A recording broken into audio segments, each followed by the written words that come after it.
person and that they can come to me with anything.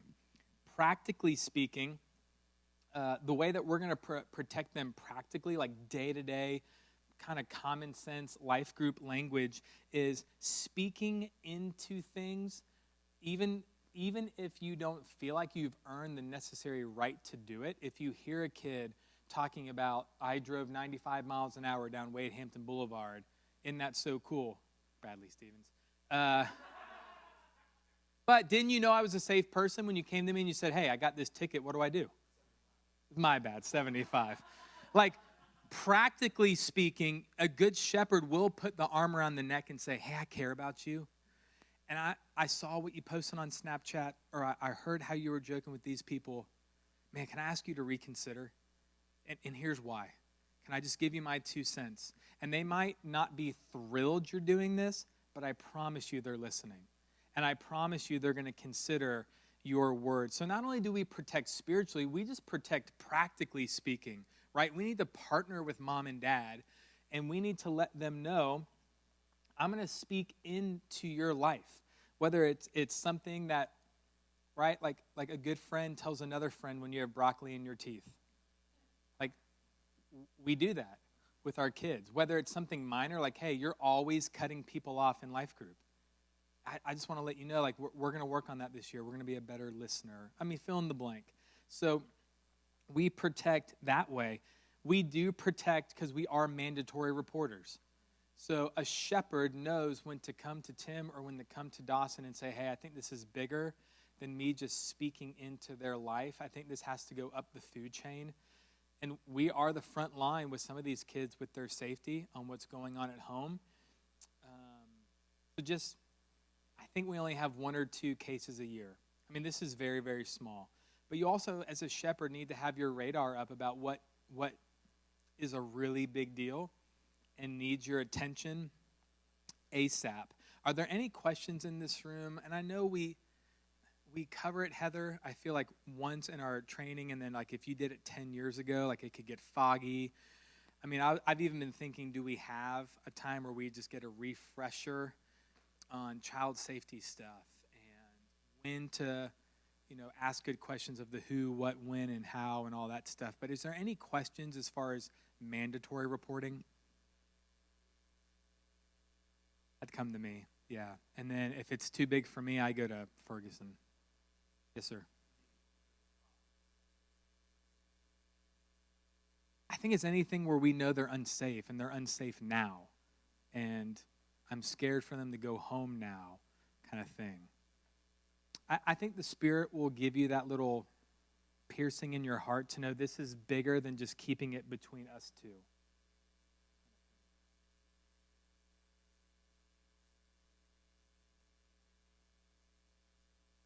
Yeah, anything where, like, if it's self-harm, like, they could die. Like, it's that serious. Or if it's drugs, they could OD. If it's something where you're like, I can't go to bed knowing this. We got to do something. That's what a shepherd does. We act, we move. We don't have a kid saying, hey, I think I'm going to kill myself tonight. And we go, okay, well, let's grab coffee next Thursday and let's just keep talking about it. Like, no, like we act now. I don't think we need to necessarily tell our kids we're mandatory reporters, right? But I just think we just need to remember a good shepherd protects in those manners. And then also parent partnership. This is something that Joe is going to take our team leads through. I would encourage you guys in growth this year, if you know those kids' parents come to our church, keep an eye out for them if you are at church and you see them. I can't tell you how encouraging it is when Levi's kindergartner teacher catches me in the hallway and goes, he did so good this week. Like, he wasn't as disrespectful as last week. He kind of obeyed. He didn't hit anyone. Like, just give me something. Now, let me say this. It is not your job, after saying that, to pursue the parent anywhere outside of that. I'm working with them. It's their job to pursue you. But I think if God gives you freebies and you see them, or if God, like, if the Spirit puts something on your heart, shoot them a text. Just, hey, your kid's growing, right? I just think that's one way we can also protect them. If they know, we know who their parents are, it's just different in shepherding.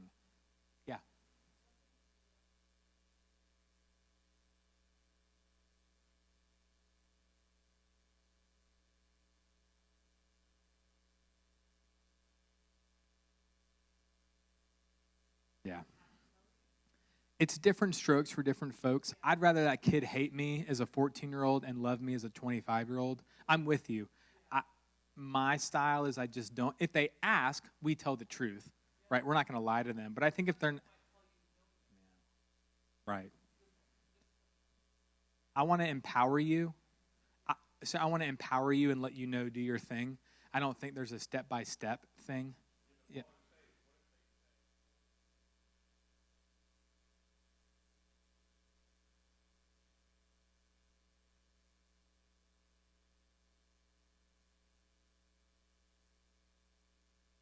Yeah. Yeah. So don't hate me. We got 9 more minutes. Yeah, that's so good. I totally agree with you. And I only bring that up just to just remind you, as a shepherd, there might be things that we know are bigger than just that one-on-one conversation. Come to me, Dawson, Corrine, and any of your pastors at this church and say, hey, this kid said this. What do I do? And we're with you. We're with you through it. Yeah.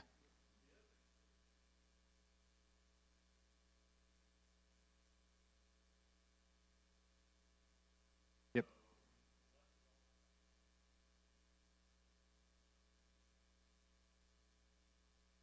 Sure.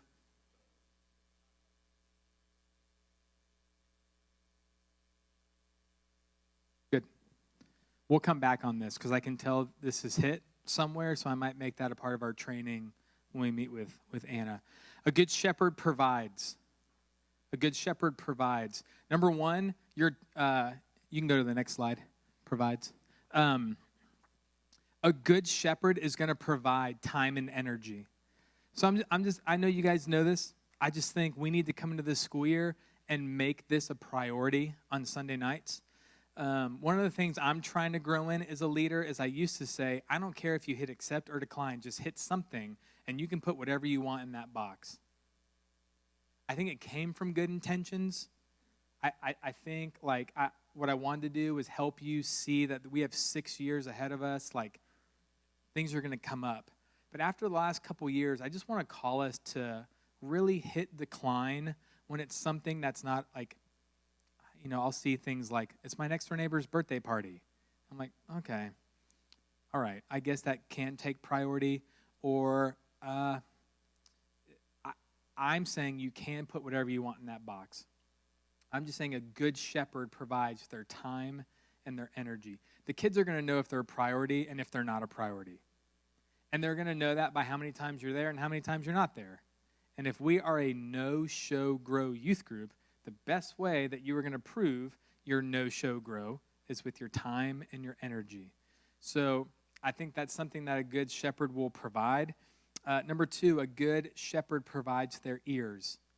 We need to be really good listeners, and in order to be a really good listener, we have to ask really good questions.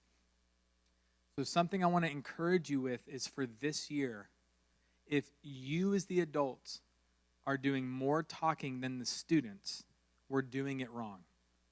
So we just have to be really good fathers, really good mothers, and ask questions to get them talking, considering. It's okay if there's 30 seconds of awkward silence. I hate awkward anything. That's not true. I do like awkwardness, but awkward silence I don't like. And I'll try and fill in the gaps. But I just think as we grow as shepherds, we really have to lend them our ears. Shepherds provide their ears. A good shepherd pursues, and that's my next slide. A good shepherd pursues and guides, okay? This is where I want to grow in how we pursue these students. And this is going to sound really weird, and I'm going to explain what I mean. A good shepherd doesn't care about the numbers. So, as a shepherd on Sunday night, if 300 kids come, I go, all right, this is awesome. I'm going to shepherd them well and pastor them well. Look at this packed house. And it almost gives me like a type of energy, but let's say only 150 kids come the next week. I can't be like, what the heck? Where are these kids? And I just get discouraged. No matter who God brings, no matter who comes through the door, we are going to help pursue them and guide them. So this is going to sound crazy. let's say there's a night where we have 5 senior leaders that come and only 5 senior students that come. In one way, that's going to seem like a fail. Like, what the heck? There's 5 of us. There's 5 of them. This seems like overkill. Like, we're wasting our time. George, you got these 5. The rest of us, we're going to Waffle House. Like, we're out of here. Right? Has anyone ever felt like that on a Sunday night? Yeah. However, a good shepherd doesn't base pursuing and guiding off of numbers. I look at it as, holy cow, you've got 45 minutes for one-on-one with each kid? That's dope. Like, that's what's up. Okay? So we're going to be faithful shepherds with the number no matter who comes. Now, a good shepherd also, and I put in my notes, you need to be fully present with the ones that come. You also need to be fully present with the ones that don't come. Like, No Show Grow is bigger than just face-to-face. And this is where I'm also growing as a youth pastor. Like, and Greg Babbitts has really been helping me with this. Like, hey, Tim, share with me how this teen is doing. And I go, I feel like I don't even know that name. I'll go back, look in the check-in. That kid's never came. Email Greg, hey, good news. He doesn't come to youth group. I think, not my responsibility. And Greg's going, no, it is your responsibility. Just because the kid doesn't come to youth group doesn't mean that kid is dead to you. Where my thinking was, man, if you don't, I mean, we got Sunday night, we got our program going. Like, if you're not coming, I can't help you. Well, I'm trying to think outside of that. Like, a good shepherd pursues and guides. Now, I'm not calling you guys to be like telemarketers and calling these kids like, no, but if you know there's a kid who's in your flock and they weren't there on Sunday night, well, they're not quote unquote dead to you until you see them next Sunday, right? Like that. This is the show part of No Show Grow. Shoot them a text. Hey, we missed you. Hey, this is what you missed. This is how we prayed for you. Like, what I'm trying to do is get us out of this. Only 5 kids showed up, but you're a spiritual mother and father to more than 5, and you know that. So we're going to be fully present with the ones that come through the door, but we're also going to figure out a way to be fully present to the ones who weren't present. I hope that makes sense. Like, in my mind, it does. And I know, like, in principle, what I'm saying sounds really good, and in reality, it can get maybe a little tricky. I'm just asking you to be Spirit-led. And, you know, if you're on break at work or if you're laying in bed at night and that kid comes to mind, there's a reason why the Father put that kid on your mind. I'm telling you, the best way is a DM or a text message. They need to know we're pursuing them despite their attendance with youth group.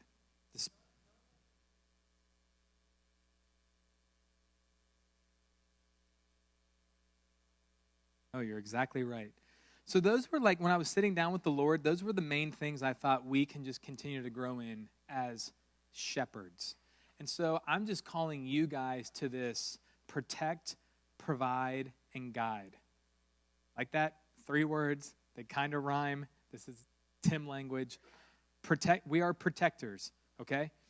One of the best ways to go back to protecting that I have seen life group leaders protect is in your debrief at the end of every life group meeting.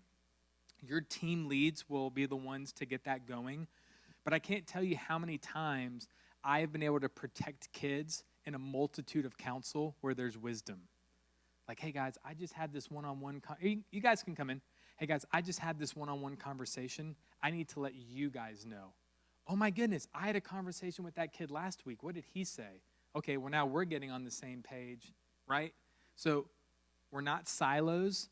We want to get together in those debriefs, and I think that's where your best protector hat can come on. And don't go rogue. Like, I can do this. And then I forget to bring in key pieces of our staff, and I'm like, oh, whoops. I kind of put the cart before the horse. My bad. I should have checked in with these people or these parents or something before acting on that protection. And so I think as we grow as a youth group, the debrief, we need to learn how to do it quick. Why? I want to get home on Sunday nights. I'm tired. It's like 9:15, and this team lead meeting wants to last 45 minutes. Well, I got to be at Cinex at 1:45 in the afternoon. Like, you've got to sleep in. I don't know when you go to work. Heather gets it. But are y'all with me? We need to learn how to be really quick and debrief quickly. We need to respect each other's time with how we do that. Brevity is key unless like real poo has hit the fan, or we just really have to do that. We good with that? We're going to continue to grow in that. I'm growing in it, but that was kind of the words I had for you lay high school leaders. You guys are done? Middle school?